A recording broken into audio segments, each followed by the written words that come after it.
Bonjour, dans cette vidéo, on va faire 5 petits exercices sur AutoCAD juste pour se familiariser avec les commandes de base. Dans le côté gauche de ma fenêtre, j'ai un dossier PDF qui contient les 5 dessins que je vais vouloir faire. Et dans la partie droite de mon écran, j'ai le logiciel AutoCAD de déjà ouvert. Donc, la première chose que je vais vouloir faire pour la figure 1, on va regarder un petit peu les cotations. Et c'est quoi les longueurs de ligne que je vais avoir de besoin. Donc, ici, je vois que la ligne du haut est de 30, la ligne de gauche de 70, la ligne du bas de 100. Cette ligne-ci, à droite, elle est de 30 et j'ai deux mesures inconnues. Okay, on va voir comment faire le dessin sans avoir à connaître ces dimensions-là. Donc, ces deux mesures-là, je pourrais les calculer. Par exemple, cette ligne-ci, je pourrais faire le 70 moins 30 pour savoir qu'elle mesure 40. Okay. Mais avec AutoCAD, on va pouvoir s'en sortir sans la calculer. Avant de commencer, on va s'assurer que j'ai le endpoint de sélectionné dans mes accrochages aux objets, donc le Object Snap. Je vais maintenant sélectionner ma ligne. Je vais faire mon premier point et je vais envoyer mon curseur vers la gauche de ce point-là. Avec mon clavier, je vais écrire 30 et puis je vais faire Entrée. Donc là, on voit que la ligne est un petit peu petite, donc je vais zoomer avec la roulette de ma souris. Et là, on voit que la ligne de 30, c'est faite. Ensuite, je vais envoyer mon curseur vers le bas. Je vais écrire 70, je vais faire Entrée. Maintenant, j'envoie mon curseur vers la droite. Je vais écrire 100, je vais faire Entrée. Je vais aller vers le haut.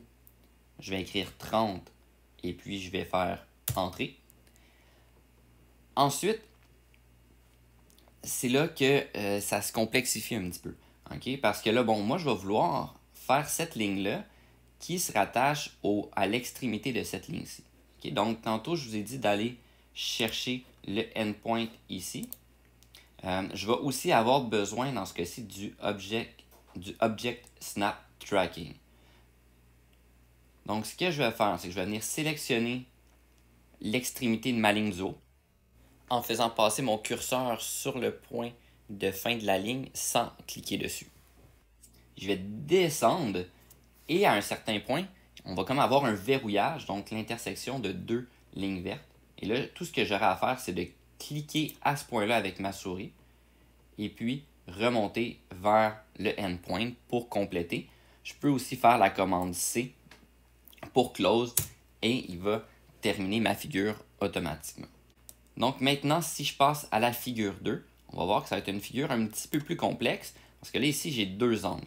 Okay, je vais avoir un angle de 45 degrés dans le bas et un angle de 48,7 degrés. Donc, j'ai mis un angle un petit peu spécial ici juste pour vous habituer à rentrer soit une longueur de ligne précise comme on le fait dans la figure 1, mais aussi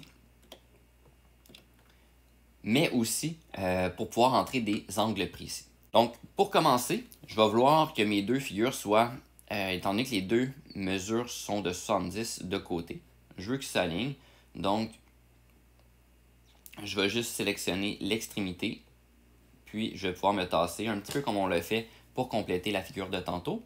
Je clique, je descends vers le bas, j'écris 70 qui va me donner une ligne de longueur de 70. Vers la droite, 50 pour une ligne de longueur de 50. Maintenant, ma ligne de 20 à 45 degrés, je vais pouvoir le faire avec mon Polar Tracking. Donc, je vais envoyer mon curseur jusqu'à ce qu'on voit le 45 degrés sur le petit menu. Et ensuite, je vais pouvoir écrire 20, qui sera la longueur que j'ai de besoin. Je fais Entrée. Ensuite, j'ai besoin d'une ligne à 90 degrés vers le haut, 20 encore. Un 20 vers la droite, donc à 0 degré, 20, Entrée. Et ensuite, là, j'ai besoin d'un angle précis. Donc, ce que je vais écrire, je vais faire A commercial. La longueur, elle est de 20. Ensuite, je vais faire le signe de l'angle, donc plus petit que. Et je vais écrire l'angle, donc 48,7 degrés. Je vais faire Entrée. Et on va voir qu'il va compléter ma ligne. Et ensuite, pour compléter ma figure, je viens, comme tantôt, choisir l'extrémité de la ligne du haut. Et je reviens jusqu'à avoir l'intersection entre les deux, donc les deux lignes vertes qui s'entrecroisent à 90 degrés.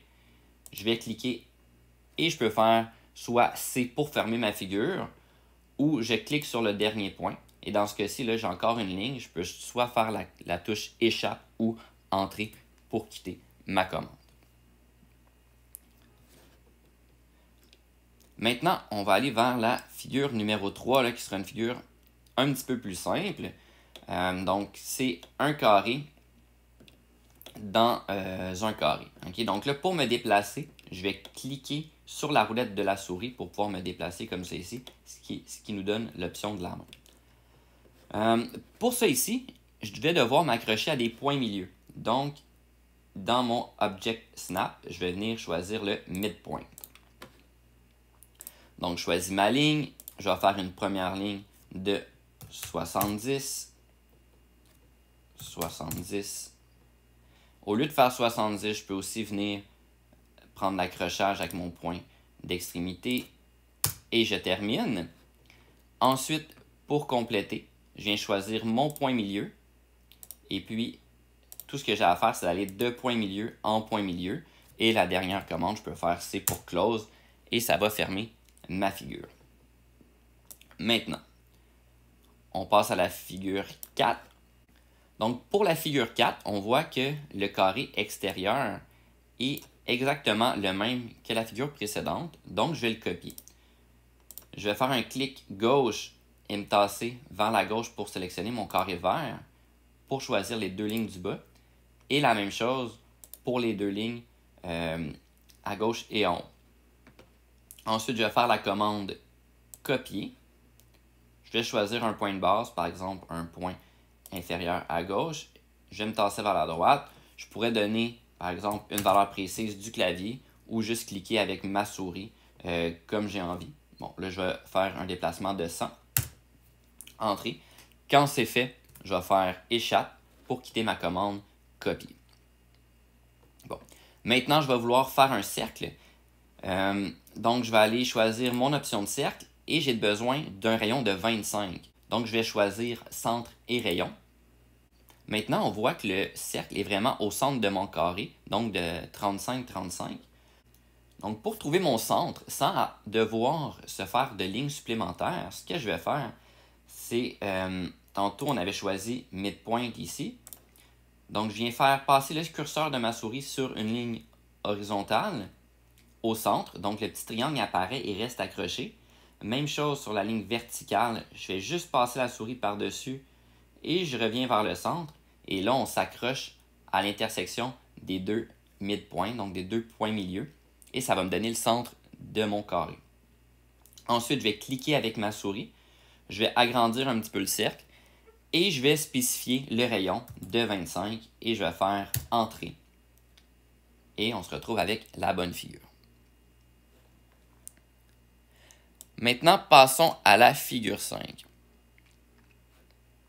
Donc, je vais juste l'agrandir un petit peu pour qu'on voit les deux qui sont une à côté de l'autre.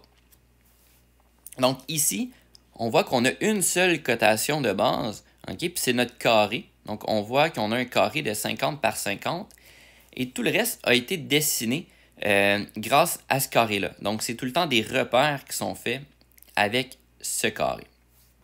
Donc là, il va être un petit peu plus complexe. Il va falloir être un petit peu plus imaginatif sur les commandes qu'on va utiliser. Donc, je vais rouvrir mon AutoCAD un petit peu plus gros. Et là, naturellement, on aura besoin d'options d'accrochage supplémentaires. Donc, je vais commencer par faire mon carré, là, qui est la chose que je connais. Donc, 50, 50, 50, c'est close. Mon carré est fait. Bon. Maintenant, on voit qu'on a un cercle qui va passer du centre de ce carré-là et puis qui touche à chacun des coins. Donc, je vais faire cercle, centre par rayon. Je vais trouver mon centre comme je l'ai fait tantôt.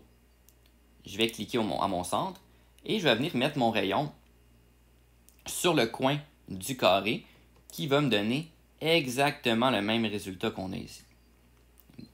Maintenant, j'ai un X sur mon cercle. Il y aurait deux façons de le faire.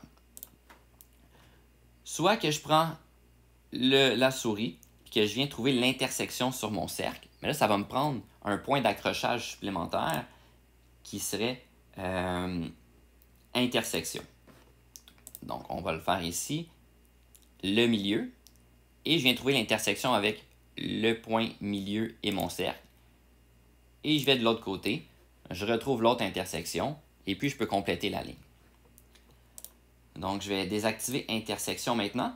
Mais le cercle, on a l'option cadran. Donc, l'option cadran, c'est nous donner le 0, le 90, le 180 et le 270 degrés. Donc, ça nous permet de trouver comme le midi, le 3 heures, le 6 heures et le 9 heures sur un horloge. Donc, avec cette option-là, je peux venir directement sur mon point du cercle et puis il va me donner une option d'accrochage pour faire le X en plein centre. Donc maintenant, autre chose qu'on pourrait faire, c'est l'autre carré, donc qui est tourné à 45 degrés qui est ici. Donc lui, il est relativement simple à faire. Donc je choisis le point milieu, point milieu, point milieu, point milieu, et puis point milieu. Et puis, on fait échappe pour quitter ou entrer. Et on se rajoute cette forme-là.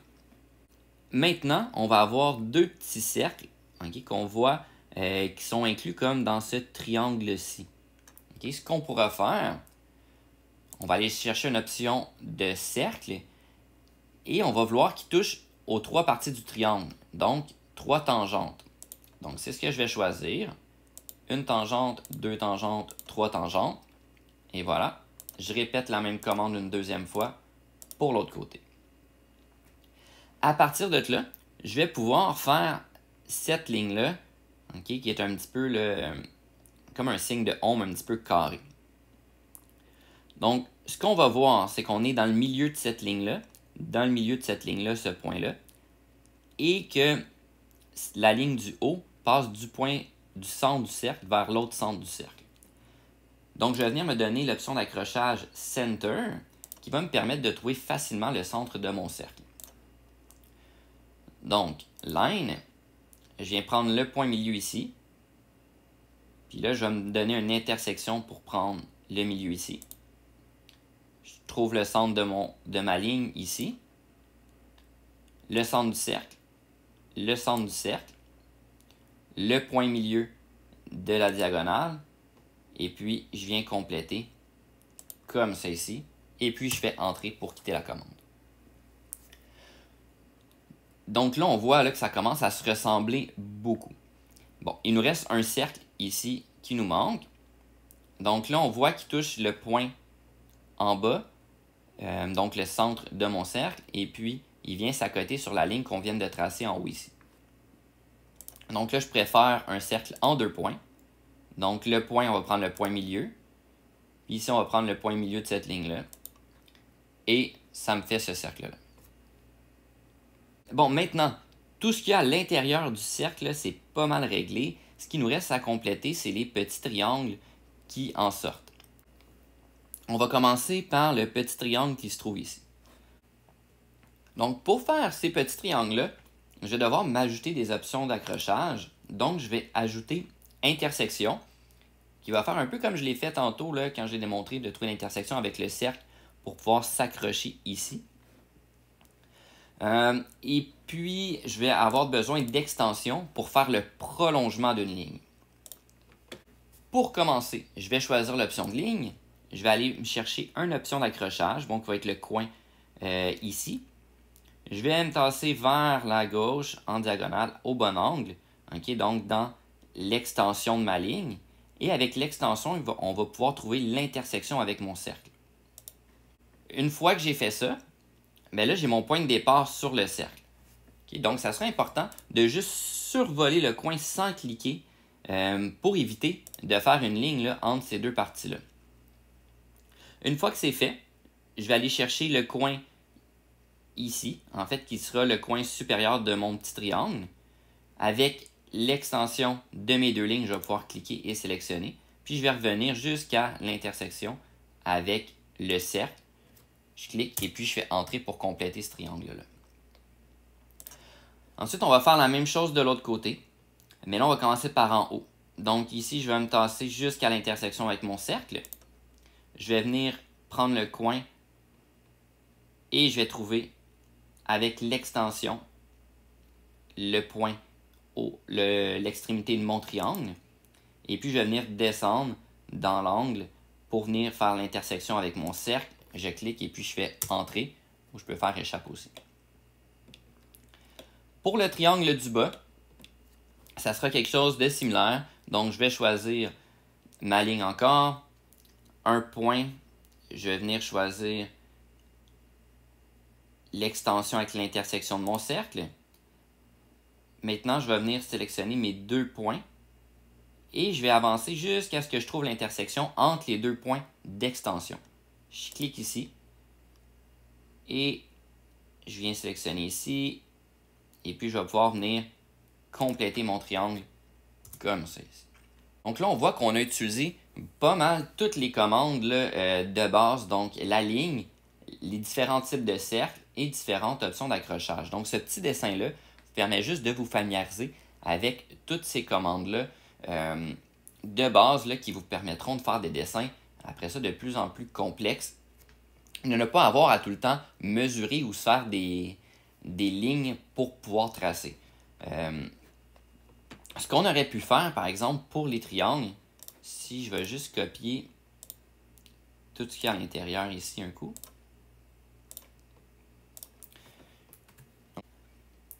Donc, j'aurais pu aussi, au lieu de faire les options d'accrochage, comme je l'ai fait, faire des lignes complètes. Okay? Donc, ça se fait rapidement aussi. Sauf que là, on se retrouve avec des lignes de trop que je dois venir supprimer, par exemple, avec la fonction trim pour obtenir le résultat que j'ai de besoin. Okay? Donc là, ça nous rajoute des étapes supplémentaires, ce qui peut nous rendre un petit peu moins efficace à dessiner. Donc, de maîtriser vraiment les options d'accrochage et les accrochages avec et le snap tracking, ça va nous donner vraiment plus de vitesse et de facilité à dessiner. C'est sûr qu'il faut s'habituer avec ces commandes-là, mais une fois qu'on est bien habitué, on va vraiment gagner en rapidité et en facilité à faire des dessins.